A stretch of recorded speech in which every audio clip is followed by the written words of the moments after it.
Halo Sobat pencinta Donghua, kali ini kita akan melanjutkan cerita Battle Through the Heavens Benua Kaisar. Cerita dan video ini diambil dari channel Nobarta. Tanpa banyak basa-basi, mari kita simak alur ceritanya. Melanjutkan dari cerita sebelumnya. Pada saat ini Xiaoyan telah dikejutkan dengan teknik baru yaitu Skyfire versi lengkapnya yang terdiri dari 8 tahapan. Mulai dari perubahan pertama bernama membakar, perubahan kedua bernama menentukan, perubahan ketiga bernama surgawi, perubahan keempat bernama guntur, perubahan kelima bernama iblis, dan perubahan ketujuh hingga perubahan kedelapan yaitu tahap terakhir bernama pembakaran 8 tiang. Hal ini cukup mengejutkan Xiaoyan. Melihat dengan seksama pada Skyfire dalam informasi, Xiaoyan menemukan bahwa itu lebih lengkap dan sempurna daripada Skyfire perubahan misterius dalam tubuhnya. Ini adalah versi lengkap dan sempurna. Xiaoyan tidak tahu tingkat latihan ini, tetapi melihat dari versi lengkap, latihan ini lebih tinggi dari urutan surgawi. Ini cukup mengejutkan Xiaoyan. Xiaoyan segera mulai vena asli yang telah terbakar terbelah menjadi banyak urat nadi. Roh api kekacauan Xiaoyan perlahan-lahan mengalir di dalam. Api yang berbeda di tubuh Xiaoyan tiba-tiba bergetar, dan api kuning pucat perlahan melayang di sekitar api yang berbeda. Ini sebenarnya memiliki efek memadukan api yang berbeda, gumam Xiaoyan. Menjalankan teknik pembakaran baru ini, Xiaoyan terkejut menemukan bahwa kekuatan di tubuhnya tidak dilakukan lagi naik ke tingkat yang berbeda. Zanlao tersenyum pada perubahan kekuatan Xiaoyan. 4 jam kemudian Xiaoyan yang duduk di bawah sinar cahaya perlahan membuka matanya. Setelah mempraktikkan teknik pembakaran lengkap ini, meridian Xiaoyan menunjukkan kecemerlangan.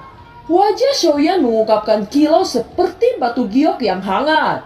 Setelah Xiaoyan mempraktikkan Skyfire perubahan misterius versi lengkap, semua kekuatan indera dan jiwa dalam tubuhnya sangat meningkat. Apakah praktik pembakaran di antara taktik itu berhasil? Ucap Zanlao bertanya sambil tersenyum. Xiaoyan mengangguk dan mengulurkan tangannya. Segera itu membentuk naga api yang berputar-putar di sekitar Xiaoyan. Xiaoyan memandang naga api sejenak sebelum menyebarkan naga api itu dan menghilang. Senior Zanlao, berapakah tingkat dekrit surgawi 8 tiang? Mengapa ada pembakaran seperti itu? Tanya Xiaoyan. Kamu bertanya padaku lalu aku harus tanya siapa? Aku hanya tahu bahwa benda ini sepertinya bisa berkembang. Ucap Zanlao. Itu bisa berkembang? Ucap Xiaoyan tiba-tiba terkejut saat mendengar Zanlao. Mungkinkah pembakaran 8 tiang ini bisa membuat api langit berevolusi? Tanya Xiaoyan. Metode ini tidak sama dengan roh api kekacauan Anda. Alasan mengapa pembakaran 8 tiang disebut 8 tiang karena mengandung 8 kutub yang berbeda, yaitu 8 penentu yang Anda tahu. Masing-masing metode memiliki atribut unik. Jadi jika Anda ingin berevolusi dari 8 kutub, Anda hanya dapat melahap 3 hal aneh, yaitu api, langit, hantu, dan segel roh. Mereka adalah 3 jenis benda misterius yang dilahirkan secara alami. Hampir mustahil untuk menemukan. Dan masing-masing memiliki spiritualitasnya sendiri. Bagaimana hal itu dapat diperoleh oleh orang biasa? Kamu harus mendapatkan dan menelan ketiga keajaiban itu. Sekarang kamu tahu betapa sulitnya mengembangkan teknik ini, ucap Zanlao. Mendengar penjelasan Zanlao, Xiaoyan menjadi terdiam karena keterkejutan. Siapa orang yang menciptakan teknik seperti ini? Tanya Xiaoyan. Di benua ini secara alami ada teknik latihan yang lebih tinggi. Teknik surgawi yang Anda miliki tidak lebih dari kelangkaan di tempat terpencil seperti benua Douqi.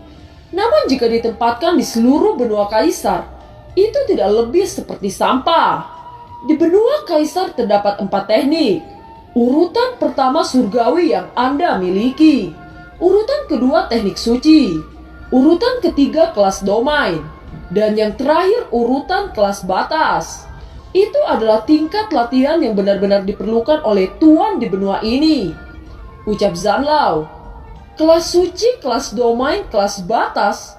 Soyen tidak bisa berhenti bertanya-tanya bagaimana urutan pembakarannya saat ini.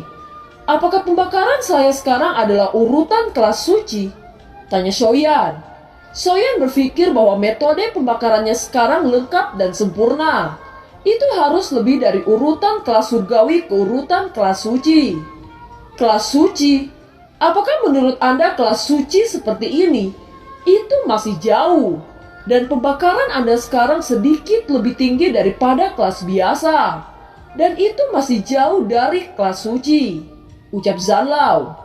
Jika aku bisa memakan 3 keajaiban, kemungkinan itu dapat berkembang menjadi kelas suci. Tanya Shoyan. Jika kamu melahap 3 keajaiban yang terbakar, itu akan secara alami bisa berevolusi. Ucap Zanlao. Tahap penentu mana yang harus dikembangkan dulu? Tanya Shoyan. Keputusan menentukan ketiga adalah perintah suci, dan setan penentu keenam adalah urutan domain. Pada keputusan akhir yang menentukan, itu adalah perintah legendaris. Ucap Zanlao. Lalu kamu bilang kamu tidak tahu level teknik ini? Ucap Shoyan. Omong kosong, jika kamu melahap 3 keajaiban yang tidak konsisten, latihan ini tidak dapat berkembang. Siapa yang tahu berapa banyak 3 keajaiban yang bisa kamu lahap? Aku tentu saja tidak tahu. Ucap Zanlao. Shoyan terdiam. Zanlao memang benar. Jika ketiga keajaiban tidak dapat ditelan dan setiap evolusi harus menelan, maka latihan ini benar-benar tidak ada artinya. 8 tiang diputuskan oleh langit. Jika itu benar-benar dapat berkembang menjadi tatanan dunia, itu akan terlalu menggoda untuk Shoyan. Tentu saja dia hanya tahu bahwa kelas surgawi adalah latihan tingkat tertinggi yang pernah dia dengar. Banyak yang tidak dia ketahui di benua kaisar ini. Siapapun yang memiliki tatanan dunia sudah bisa menjadi puncak kekuatan. Ya, jika Anda ingin berevolusi ke tatanan dunia, Anda harus melahap api, langit, hantu, dan anjing laut spiritual masing-masing 21. Ucap Zanlao. Memikirkan ini, Shoyan tidak bisa menahan nafas. Pada kenyataannya sangat sulit melahap 3 keajaiban alam, ditambah lagi membutuhkan masing-masing 21. Menelan 1 dari 3 keajaiban yang berevolusi itu sudah mencapai tingkat batas. Saya tidak dapat membantu Anda. Semuanya tergantung pada diri Anda sendiri. Ucap Zanlao. Bergantung padaku? Ucap Shoyan dengan ekspresi jelek. Bagaimana mungkin ia melakukan hal yang tidak mungkin terjadi? Bukankah leluhurmu membiarkanmu menghabiskan waktu di pegunungan terdekat untuk melatihmu? Aku punya rencana bagus. Hal itu akan banyak membantumu. Mungkin itu juga akan membantumu naik ke Kaisar Bintang 2. Ucap Zanlao tersenyum. Shoyan mendengar kata Zanlao, segera tubuhnya tertegun. Kaisar Bintang 2 itu terlalu menggoda untuk Shoyan. Baiklah, kita akan pergi ke pemakaman iblis di pegunungan Tianmo di sekitar orang-orang keluarga Xiao. Ucap Zanlao. Pemakaman iblis bukanlah sudah lama dihapus? Tanya Shoyan sedikit bingung. Sesuatu yang dapat langsung meningkatkan Kaisar Bintang 1 ke Kaisar Bintang 2, tentunya banyak orang yang akan merampok tempat itu. Pemakaman iblis tidak bisa diketahui oleh orang biasa. Tetapi di pagoda ini banyak tempat yang tidak dikenal terpapar satu demi satu. Jika kamu tidak percaya padaku, kamu kembali ke lapisan gas dan lihat pagoda itu. Ucap Zanlao. Segera Shoyan berjalan ke lantai pertama. Mata Shoyan dengan hati-hati memindai setiap sudut lantai pertama. Setelah beberapa saat matanya berhenti di puncak menara di atasnya di mana ada banyak garis. Garis-garis ini agak tidak jelas. Tetapi setelah Shoyan mengamati dengan cermat, garis-garis yang tidak jelas ini tampaknya menjadi 2 rune yang sangat kompleks dan kuno. Garis-garis itu tampaknya mengandung energi langit dan bumi. Shoyan mengerutkan kening melihat pemandangan di depannya. Tentu saja itu tidak terduga bahwa hal misterius seperti itu ada di sini. Shoyan mengamati garis-garis aneh ini dengan jelas. Bahkan pola orang-orang keluarga Xiao juga ada di dalamnya. Tempat di mana orang-orang Xiao berada ditandai dengan jelas. Dan seni bela diri dari semua ukuran diwakili oleh simbol yang aneh. Dari sini disimpulkan bahwa rune kuno ini dapat dikatakan peta. Ini peta benua kaisar di mana kamu berada. Kamu bisa memahaminya dengan melihat garis di bawah, ucap Zanlao. Xiaoyan memperhatikan dengan seksama lagi, seolah-olah istana besar dicetak di depan matanya. Garis-garis ini menyedot kekuatan jiwa Xiaoyan sedikit, dan tampak di mata Xiaoyan seperti hal yang nyata. Bangunan mirip istana muncul di depan mata Xiaoyan. Itu merupakan sebuah istana bawah tanah. Sekarang Xiaoyan sepenuhnya percaya pada kata-kata Zanlao dan lebih ingin tahu tentang pagoda emas ini. Bocah, sekarang kamu percaya dengan kata-kata saya. Kamu tidak perlu mencari pemakaman iblis ini. Aku akan membawamu ke sana.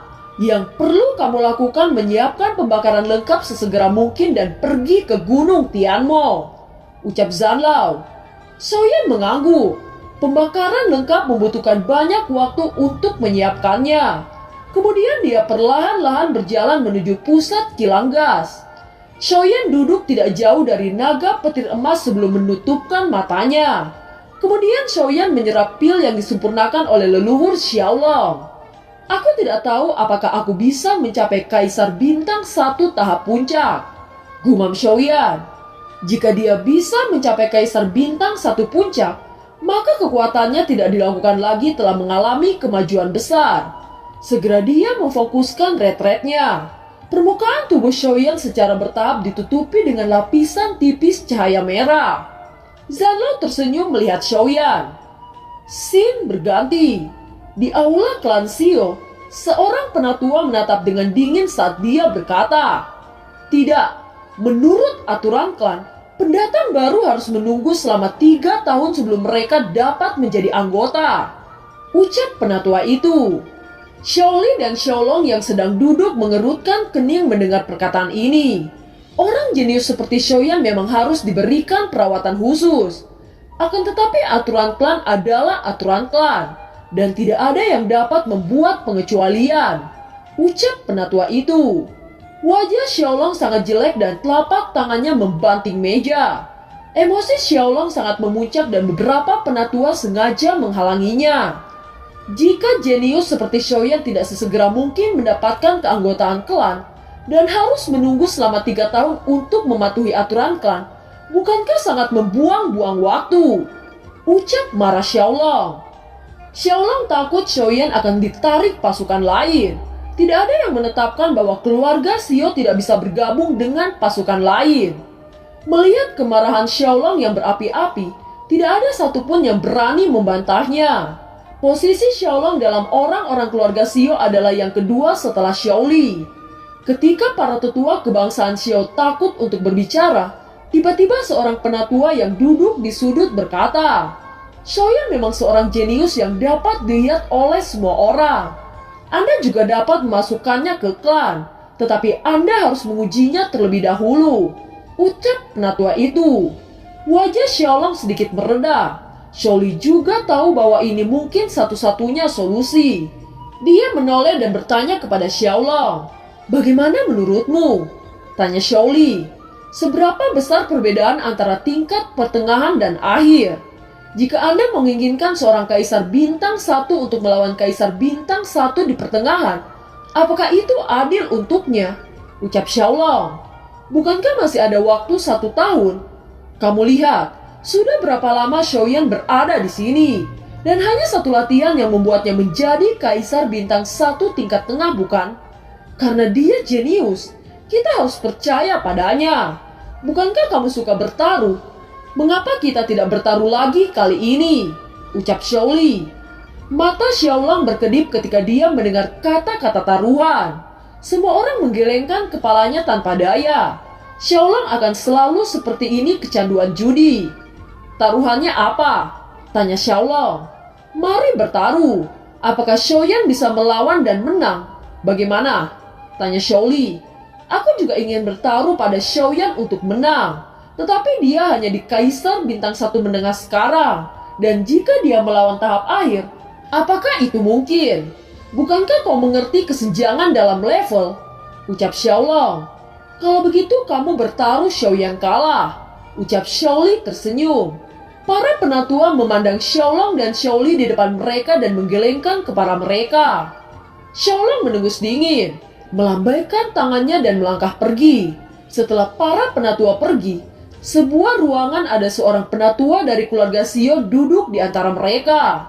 Di sebelahnya terlihat seorang pemuda berdiri di samping penatua itu. Dia berkata, "Leluhur, apakah Anda ingin saya untuk menghapus Xiaoyan?" Ucap pria muda itu. "Jangan bodoh, dia sekarang jenius pertama dari keluarga Xiao. Bahkan jika Xiaoqi tidak bisa mengikutinya, bukankah kamu mencoba mencari kematian untuk membunuhnya? Aku punya rencanaku sendiri.